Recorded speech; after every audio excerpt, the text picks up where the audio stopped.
Muy bien, jóvenes, vamos a iniciar entonces la clase de esta semana, que es sobre el proceso de investigación, ¿verdad? Este tema pues es bastante teórico, ¿verdad? No vamos a aplicar tanto la matemática en este caso como en los temas anteriores, ¿verdad? Como en la mediana, incluso en la probabilidad, pues se aplica un poco la matemática con los porcentajes y demás. En este caso pues no, ya no es, como les digo, un tema bastante teórico, ¿verdad? Y ese tema, pues, para los que tengan su libro a la mano, lo vamos a encontrar a partir de la página 157, ¿verdad? Sería la unidad 7. Básicamente nuestro libro ya se está terminando, ¿verdad? Bueno, entonces iniciemos, por favor. Vamos a ver entonces qué es un proceso de investigación. A ver, Wendy, Cecilia, dígame para usted qué es una investigación.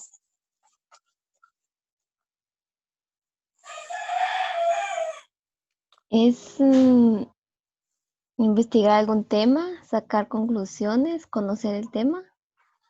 Es conocer algo sobre un tema, ¿verdad? Ujú.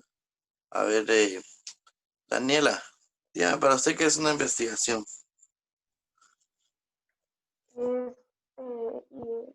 Es tratar de conocer algún tema que no, del cual no tenemos como el conocimiento así al 100%.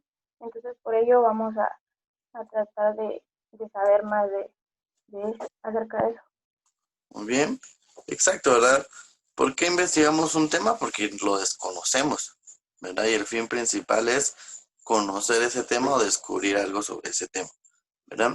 Pero para que una investigación sea válida, tenemos que aplicar algo que se llama el método científico, principalmente, o en este caso, también existe el método estadístico, ¿sí? Pero primero recordemos qué es un método. A ver, Cecilia Tagri, ¿qué es un método?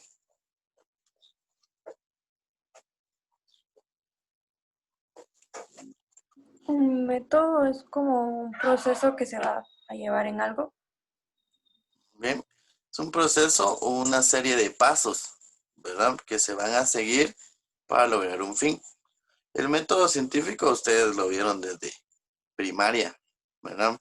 A ver, ¿cuáles son las partes del método científico? Los pasos, mejor dicho, del método científico. A ver, Odelsi, y se recuerda tal vez cuáles eran los pasos. El proceso, ¿no? El control. ¿Qué más? ¿Qué pasos había en el método científico? ¿Alguien que se recuerde voluntariamente? Observación también estaba, ¿no? Estaba la observación. ¿Qué más? Conclusión. La conclusión, que era de los últimos pasos, ¿verdad? ¿Ya? Primero teníamos que plantear el problema, ¿verdad? ¿Qué es lo que nosotros queremos estudiar? Luego teníamos que plantear hipótesis, que son posibles respuestas a ese problema. Luego pues ya observábamos, experimentábamos, luego sacábamos nuestras conclusiones y por último las teorías, ¿verdad? Entonces el método estadístico es muy similar al método científico, ¿sí? Solo cambia en algunos pasos, ¿verdad? En el método estadístico también se observa, también hay un problema, ¿verdad? O un tema que es el que vamos a estudiar, ¿verdad? Por ejemplo, si queremos estudiar en un censo, el tema principal o el problema principal es saber el número de personas, ¿verdad? Ya en base a eso, pues ya sacan cuántos trabajan, cuántos no, etcétera. Pero el problema principal es el número de personas, ¿verdad? Y ahí se aplica específicamente el método estadístico. ¿Verdad? Bueno, dice, desarrollar una investigación requiere de una selección adecuada del tema, ¿sí? Tenemos que tener bien claro el tema que vamos a estudiar. El planteamiento acertado de la problemática y la definición del método científico que se utilizará para llevar a cabo. Además, recopilación análisis e interpretación de datos. Aunado a esto se requieren técnicas y herramientas auxiliares.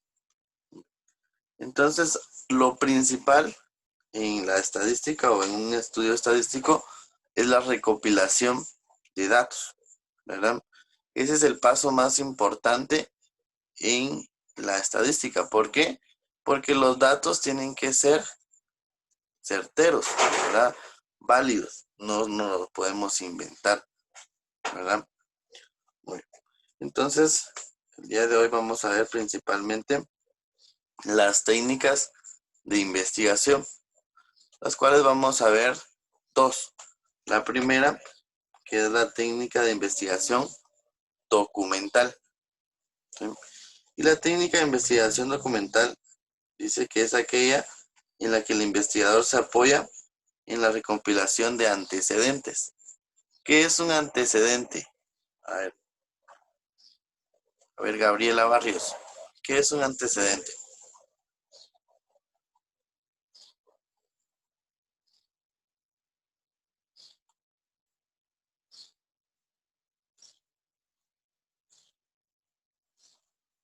¿No? Tal vez Sofía nos dice qué es un antecedente.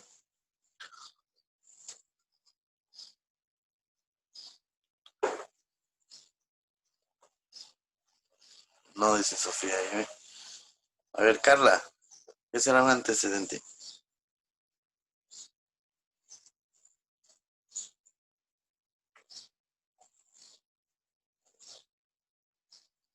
¿Tampoco? A ver, Flor, ¿qué es un antecedente?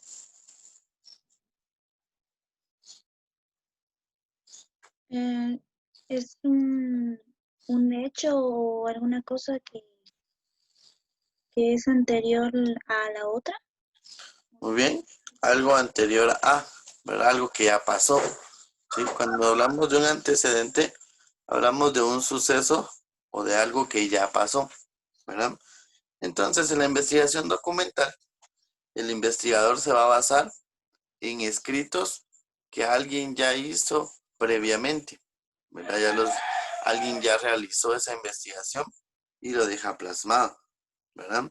Para eso va a utilizar documentos escritos, visuales, gráficos y auditivos para fundamentar o completar su investigación, ¿verdad? Entonces, en la investigación documental, es básicamente nosotros cuando nos dejan una tarea de investigación, esto es lo que hacemos, una investigación documental. ¿Por qué? Porque nos basamos en algo que alguien ya escribió previamente, ¿verdad? Vamos a consultar un libro, una página de internet, ¿verdad? Que alguien ya cargó esa información ahí. Alguien ya tomó el tiempo de investigar y la colocó ahí, ¿verdad? Entonces, por eso es que es basada en antecedentes. Bueno, entonces a su vez, estas fuentes de investigación documental se clasifican en varios tipos, ¿verdad? El primer tipo, entonces, tenemos las fuentes bibliográficas. En las fuentes bibliográficas, pues se dividen en impresos y manuscritos. Cuando hablamos de impresos, pues hablamos de enciclopedias, diccionarios, libros, revistas, ¿verdad? Todo lo que nosotros podemos utilizar de forma impresa, ¿verdad? Manuales, ¿sí? Etcétera. A ver, por ejemplo, para consultar libros, antiguamente, ¿verdad? Ahora ya nadie va. Pero ¿cómo se llamaba a donde íbamos a consultar libros antes?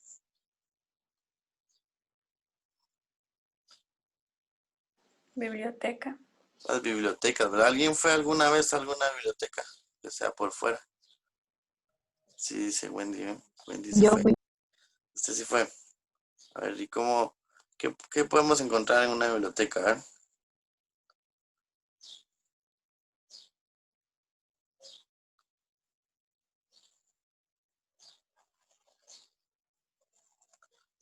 Bueno, no nos quiso contar.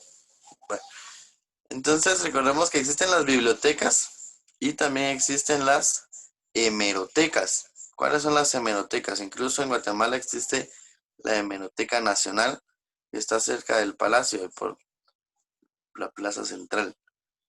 ¿Qué podemos encontrar en una hemeroteca?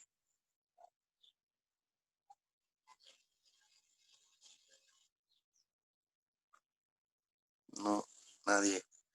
Esos de estudios sociales de quinto primaria, ustedes. Bueno, en las hemerotecas podemos encontrar periódicos y revistas que a lo largo de la historia han sido importantes. Pero recuerden que en Guatemala, por ejemplo, existe un periódico oficial que se llama el Periódico de Centroamérica. Entonces, en la hemeroteca están guardados todos los periódicos desde la primera edición hasta la última, ¿verdad? ¿Por qué? Porque cuando alguien quiere recopilar información de algún decreto o de alguna ley que salió en ese periódico, puede irlo a consultar sin importar el año que pasó, ¿verdad? Entonces, todos estos documentos o fuentes bibliográficas impresas, como les digo, pues ya casi nadie las utiliza, ¿verdad? Bueno, tenemos los manuscritos también, que los manuscritos pues son los jeroglíficos o apuntes generales, ¿verdad?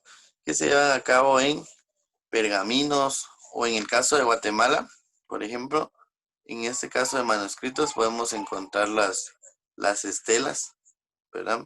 ¿Alguien sabe qué es una estela? No va a decirle la señora que atiende la tienda que se llama Doña Estela. Son como torres de piedra, ¿no? Que tallaban los... Ajá, son como unas planchas así en forma de torres de piedra, ¿verdad? Donde los mayas dejaban plasmado sus escritos, ¿verdad? Algunas veces historias o leyendas que pasaban ahí, ¿verdad? Estas fuentes son principalmente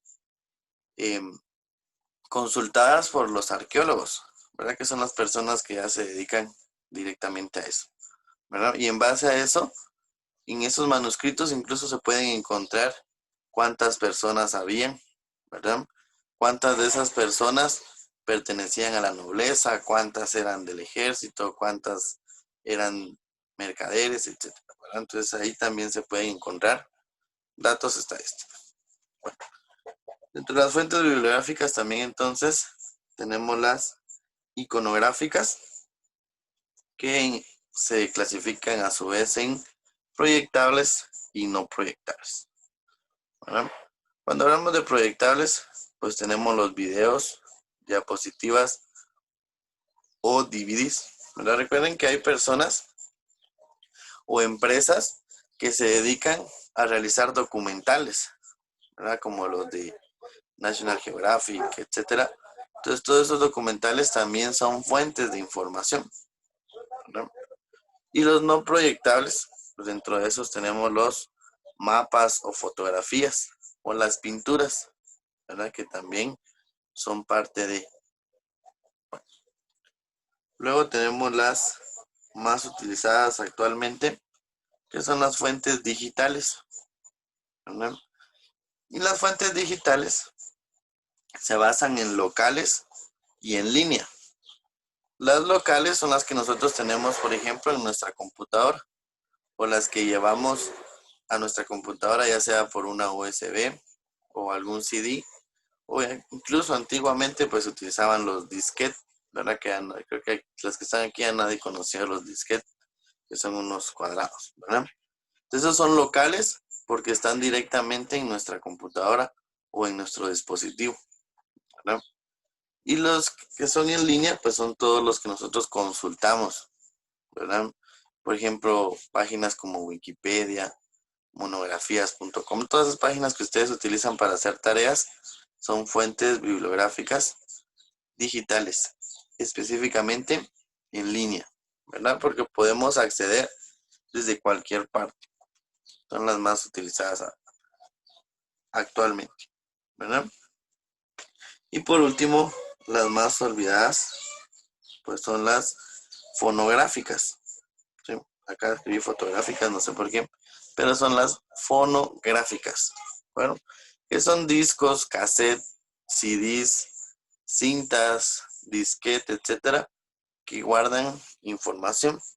Recuerden que antiguamente no existía los medios digitales que ahora existen, ¿verdad? Entonces actualmente todavía hay personas que investigan en base a eso, alguna grabación que se realizó en el pasado, etc. ¿no? Bueno, esas son en relación a las fuentes de investigación documental. Esa es una de las primeras técnicas de investigación que podemos realizar, la documental. No sé si alguien tiene alguna duda con respecto a esto. ¿No? Sencillo, ¿verdad? Como les digo, esto es puro repaso de primaria. Bueno, vamos a ver entonces la otra técnica que es completamente diferente a la anterior. Porque esta técnica de investigación documental, pues nosotros la podemos hacer incluso sin salir de nuestras casas, ¿verdad? Desde el hogar. Ahora, la otra técnica, que es la investigación de campo, en esta técnica es la que se realiza directamente en el lugar, ¿verdad? Es decir, yo voy a ir al lugar y voy a investigar sobre ese tema. En cambio, en la documental, lo podemos hacer desde nuestra casa o una biblioteca en un lugar cerrado, por decirlo así. En cambio, en la de campo, pues nosotros vamos al lugar, ¿verdad? A ver qué nos podemos encontrar. Entonces, dentro de la investigación de campo, pues existen varias herramientas. La primera de ellas es el cuestionario. ¿Qué es un cuestionario? A ver, Sofía, cuéntenos qué es un cuestionario para usted.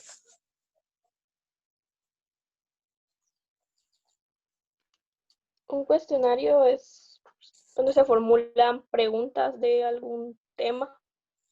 Muy bien.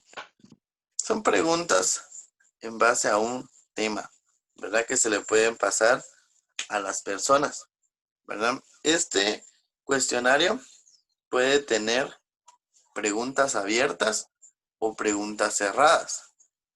A ver, ¿quién me dice, por ejemplo, estará por acá?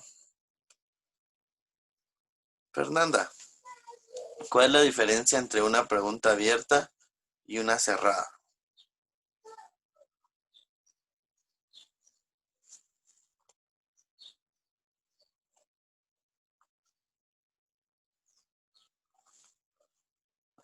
Creo que no está. Hay problemas por ahí. Bueno, a ver, Jennifer, cuéntenos. Usted, ¿cuál será la diferencia entre una pregunta abierta y una cerrada?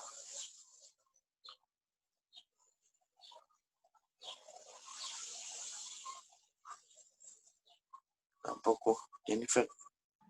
A ver, No sé, profe. no saben. Me gusta su sinceridad también. También se vale. ¿No? A ver, Sergio, ¿usted se recuerda que es una pregunta abierta y una cerrada? ¿Cuál será la diferencia?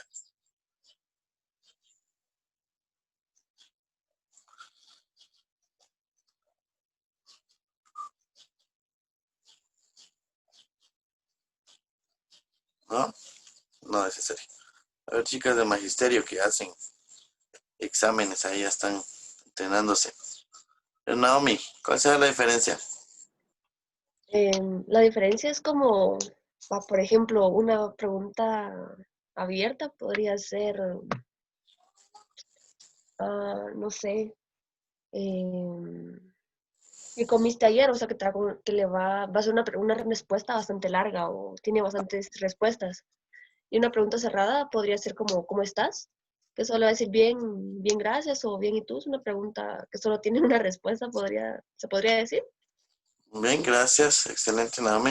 Esa es la diferencia, ¿verdad? En una pregunta abierta, la persona puede expresarse o escribir lo que ella quiera, ¿verdad? O responder.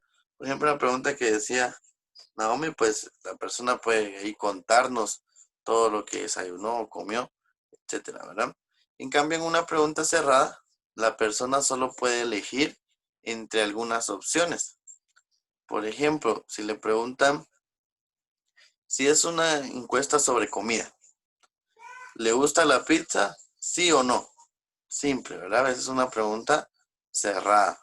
Ahora, si estamos estudiando, por ejemplo, el estado civil de ciertas personas, solo pregúntame, elija su estado civil, casado, unido, divorciado, soltero, viudo, etcétera, ¿verdad? Pero solo puede elegir una, ¿verdad? Por eso es que es cerrado. Entonces, un cuestionario son preguntas que a veces pueden ser abiertas como también pueden ser cerradas.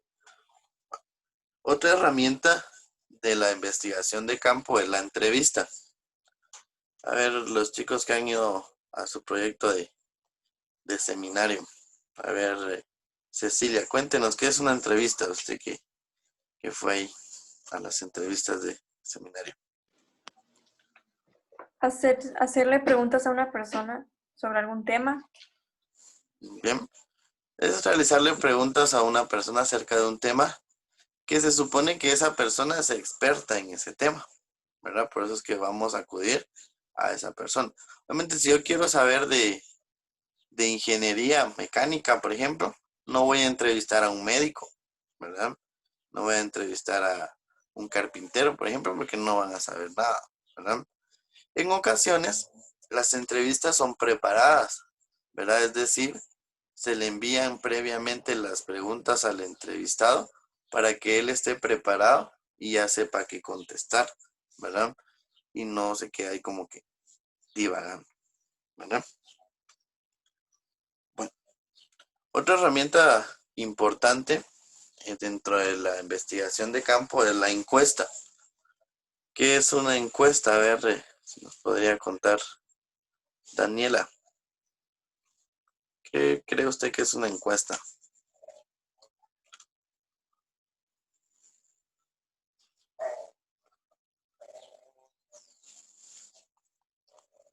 ¿O para qué sirve?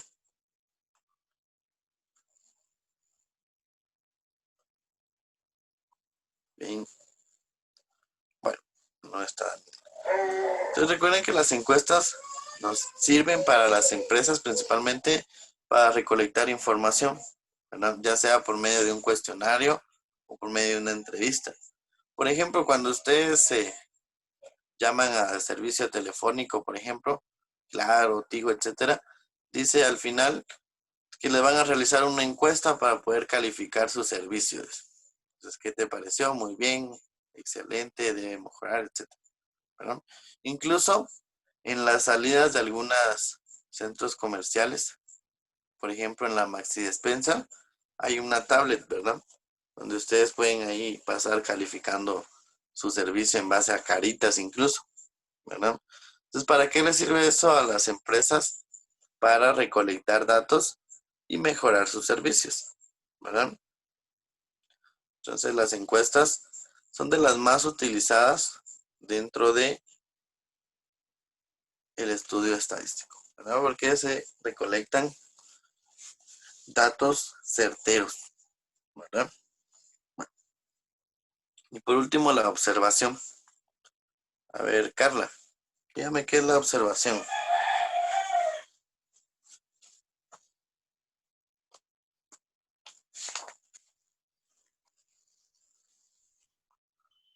Es cuando nosotros obtenemos información observando, puede ser ciertos objetos o cualquier otra cosa. Bien, gracias, Carla. Exacto, ahora nos sirve principalmente para recolectar información de algo que nosotros queremos estudiar. Pueden ser objetos, pueden ser animales o incluso personas, ¿verdad? Pero recuerden que cuando nosotros hablamos de observar, lo vinculamos mucho exclusivamente al sentido de la vista, ¿verdad? En cambio, cuando nosotros observamos, vamos a ver que podemos utilizar todos los sentidos, ¿verdad? Para poder realizar una buena observación, podemos utilizar el sentido del olfato, del oído, del tacto, etcétera, ¿verdad? Entonces no es exclusivamente dentro de la observación el sentido de la vista, ¿verdad? Entonces, básicamente, la observación sería la primera herramienta o el primer paso de nuestro experimento estadístico o nuestro estudio estadístico, ¿no? Y hay varios tipos de observación. Primero está la observación directa.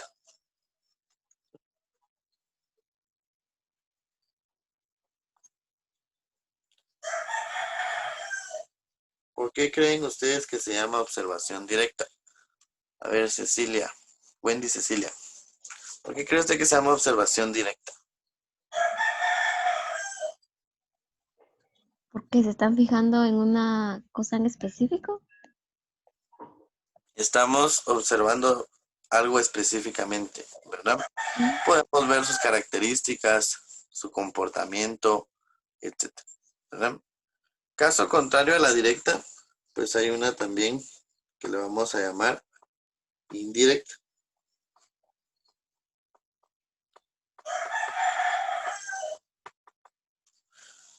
Bueno, en el caso de la indirecta, pues consiste en estudiar el fenómeno, pero sin entrar en contacto con él, ¿verdad? Sino que por medio de algún aparato u otra herramienta, ¿verdad? Tenemos la observación participativa.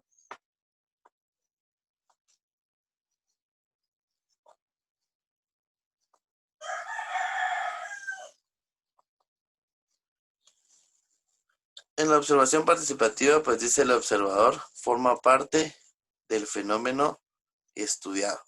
Es decir, se involucra al 100% con lo que él quiere estudiar, ¿verdad? Por eso se llama participativo. Y obviamente, como existe una directa y una indirecta, también existe una no participativa.